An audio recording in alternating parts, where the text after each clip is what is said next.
Hilton brings you new ways to stay, with experiences that let you capture the glory days. Introducing the Graduate Hotels. Each inspired by local college towns, these stays are always original and never boring. Get in touch with traditions all across the country and enjoy a stay that's a class above the rest. Book at Graduate Hotels with Hilton Honors Points at Hilton.com. It's a win-win.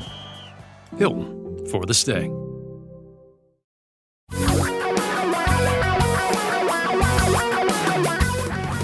Reality radio for a really great future. We're talking real money. Practically live from somewhere really close to New York, welcome to another exciting edition of the Talking Real Money podcast/videocast. Hi, everybody. I'm Don McDonald. I'm in Florida. Tom Cock, the other guy you see there, he's in Connecticut. Why is he in Connecticut, you ask? Well, it turns out we've talked about the fact that our firm Vestry is now Vestry by Appella because we're part of Appella Capital, which is a bigger firm with offices all over the country, and their headquarters is sort of in Connecticut near Hartford. Sort of. Yeah, it's not sort of. It is in Connecticut. By the way, I'm here because the guy... No, I said sort of near Hartford. The guy sitting behind me told me I had to be here. Right there. Well, that's Josh. So you got to do what he says. He's the CEO. That's why I'm here. I'm glad or maybe just there. to catch my first nor'easter or something. I don't know, or whatever it was. Is it your first nor'easter? It was my fourth. It's kind of, yeah. It's that's very a exciting big day for you. Yeah. Mm. Well, we are glad you're here, and we hope that you listen to our podcast on a regular basis because we appreciate you being there. Today, we want to talk about, well, you and how you worry. I want to read you a famous quote from a gentleman, a baseball player who turned out to accidentally be a financial philosopher, a guy by the name of Mickey Rivers. And I'm going to quote this pretty much exactly because Jason Zweig did. And so I got to do that. I was hoping it would be Yogi Berra, but okay. It's Mickey's really close to Yogi. Is he? Well, They're separated by several decades, no? Listen to this quote, though, and he's channeling Yogi Berra. Okay. Ain't no sense worrying about things you got no control over. Because if you got no control over them, ain't no sense worrying. And it ain't no sense worrying about things you got control over, because if you got control over them, ain't no sense worrying. It makes sense. You can't control the things you can't control, and if you've got the things you can control under control, you don't need to worry. So therefore, if you do this right, you shouldn't be worrying. So I think what he's saying is stop thinking about the things you can't control and focus on the things you can control. And that's important when it comes to managing your money. Yeah, it really is. And I think, by the way, control is overrated. Right. We all want in some ways. It is. I mean, people think that's why I'm a soccer referee, because I want to be in control of whatever. Or, you know that about me. No surprise there. Wait. Are you claiming you don't need to be in control? Well, we'll see how that works out. But here's the thing, okay? Because as I flew here yesterday, and I had control on an airplane. Well, I'm getting to that. Yeah, I mean, I had to go through Washington, and it looked like I was going to be on time, and then.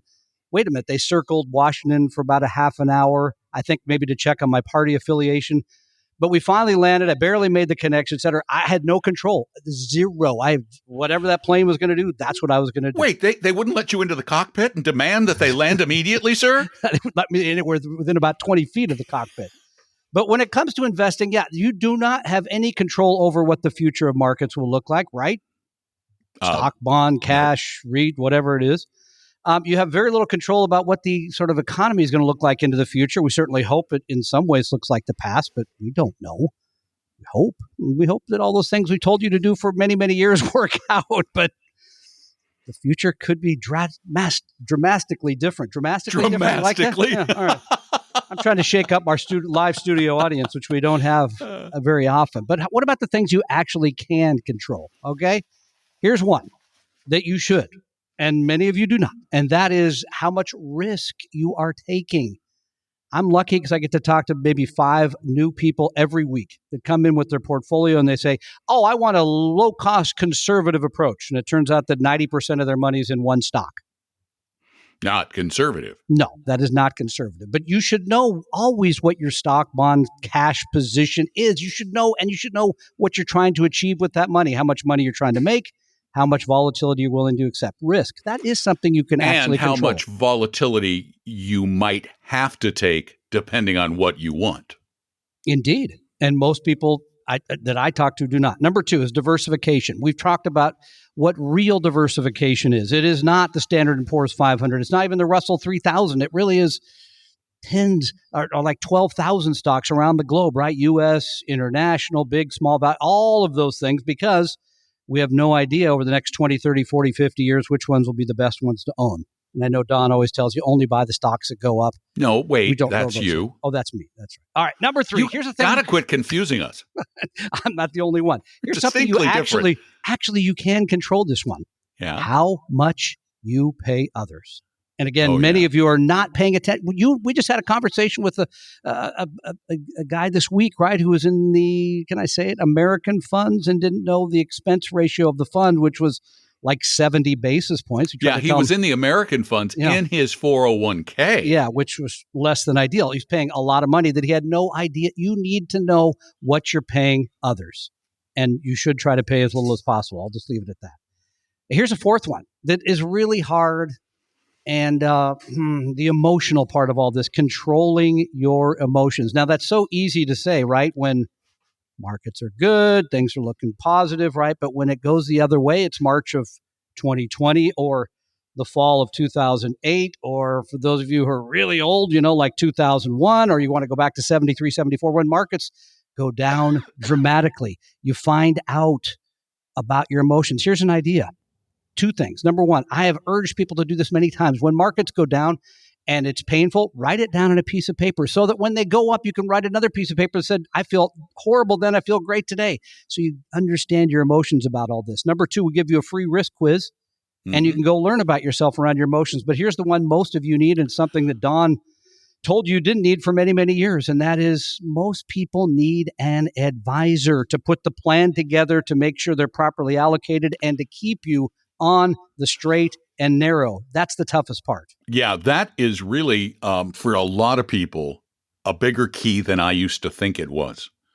I used to believe that most people could do this on their own, that they had control over their emotions. But one of the biggest problems we have as investors is controlling the emotions when things are great and when things are bad, when there are extremes. And in the middle, then we have trouble controlling them because we're looking forward to or thinking about things we can't control, which is what the market is going to do. So that's one of the reasons why we believe it's really important. If you have a portfolio that might be a little messy, if you're not sure about your risk tolerance or risk needs, well, first go take our risk quiz at talkingrealmoney.com. But you also might want to take advantage of the fact that we offer our advisors at Vestry by Appella to they're anybody. All sitting behind me. They're all right there. In fact, I think they're helping people right this very moment on their computers. It's like phone lines are open and they're helping people right this moment. Use your credit card. But we do this. We believe, and we've believed this for a very long time, that everybody deserves help, and that they should get it, and that they shouldn't have to at least initially pay for it, unless, of course, you want us to work with you for a very long time, and then it's our job. We should get paid. So what you can do is just go to Vestry.com, Vestory.com, set up an appointment, and you can set up the appointment right there. Or you can call 800-386-3004. It's that easy. I didn't get to finish. I had one more. Was there more? There was one more, because here's another one I think you actually can have did them all. System of control, and that is deciding what you believe about investing. I believe I should make the most money possible with no risk. That's okay, there you go. So you're going to be actively managed. You're going to be in the best crypto. Stuff, You're going to be in all those risky. Then you go for it. That's a different podcast. We'll take that one on Sunday. But if you have to decide, you do believe in somebody who can see the future, right? Don and I decided a long time ago we didn't think we'd find that person. So instead, we're going to be diversified. We're going to have the right mix depending on our risk return ratio, and we're going to keep our costs low. That's what we believe. But you need to decide what Wait you a minute. believe. Weren't all those covered in your previous things? No, they were not covered in my previous. You're diversification. Accusing me of being repetitive? Well, then I'll tell the same 5 jokes I've told for the last 15 years. You will even if I don't ask you to. Exactly. I just know that will happen. We have another question, by the way, that came in please. at talkingrealmoney.com. Want to remind you, you can call your questions in 24/7 to 855-935-TALK. That's how you get in touch with the show. Or you can type them in or send them in at talkingrealmoney.com. You can record them there, but a lot of people like to type them, which means I have to put on my wisdom glasses. Oh, wisdom. Yeah. That's what I call them. Mm-hmm. It's my pet name for them because reading glasses makes me sound old. Sound? Excuse me? Are you just read the question? Are you going to be distincttly argumentative? All right, here we go. I really find your podcast informative, except for today's, and have followed you for a while, and Paul Merriman too. Paul references a two-fund approach. One using a target date fund. This is from his new book, I think, based on 1.5 times your age.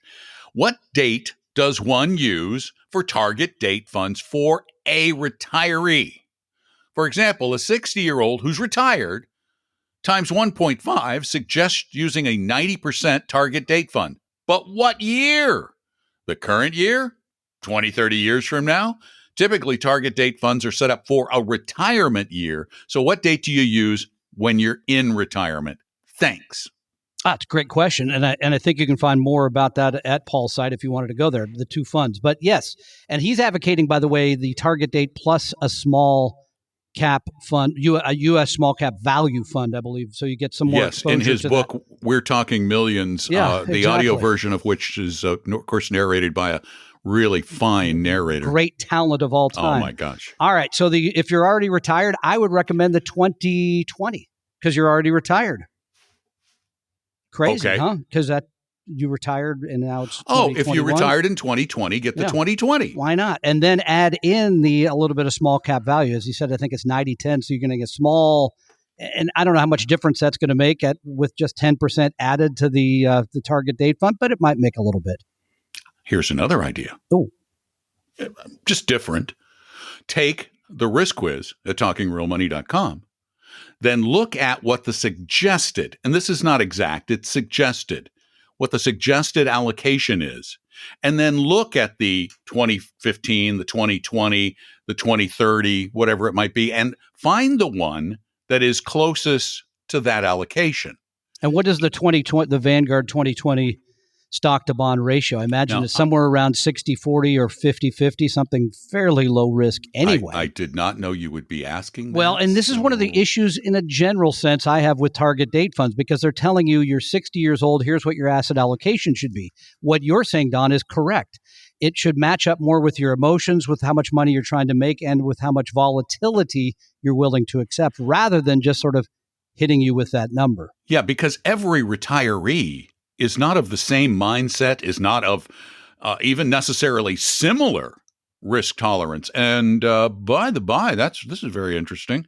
The 2020 portfolio is about 45 equity, 55 fixed income. Wow. So you're really stacked into a lot of bonds that aren't going to not making you much at this moment. That haven't made that much. Haven't made much because they're fairly low interest rates. So that's something to think about as well. But that's pretty conservative. And if you're not looking to hit a home run, that's certainly a good portfolio for you.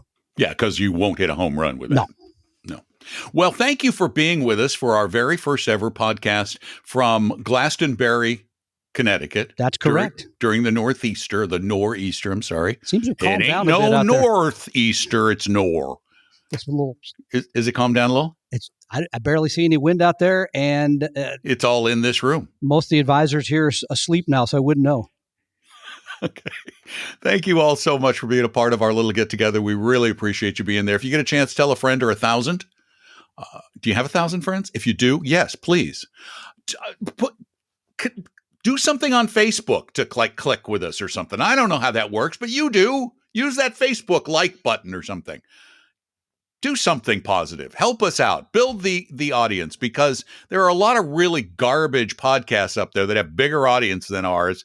And so we really depend on you to help build that. So thanks for being there. Thanks for listening. Thanks for saying nice things about us. Thanks for telling your friends. We'll be back again really, really soon, like maybe tomorrow with another episode, because Tom and I are strange people. All we do is sit around talking real money. Talking Real Money. We hope you realize that the information provided on Talking Real Money is for educational and hopefully enjoyable purposes only. Providing personalized financial planning or investing advice takes time, so please consult with a really good fee-only fiduciary investment, tax, or legal advisor. We know a good one. Investing must always involve risk. In other words, you can and probably will lose money at times. Also, as much as you want it, no one can accurately and consistently predict the future. So past performance doesn't tell you a darn thing about what the future will bring. Unlike many other programs that say something similar, Talking Real Money is not trying to get you to buy or sell any financial products or securities. Instead, the program is provided as a public service by Vestry, a fee-only registered investment advisor. Thanks for listening, and please visit talkingrealmoney.com for more information and disclosures. That should keep the lawyers happy.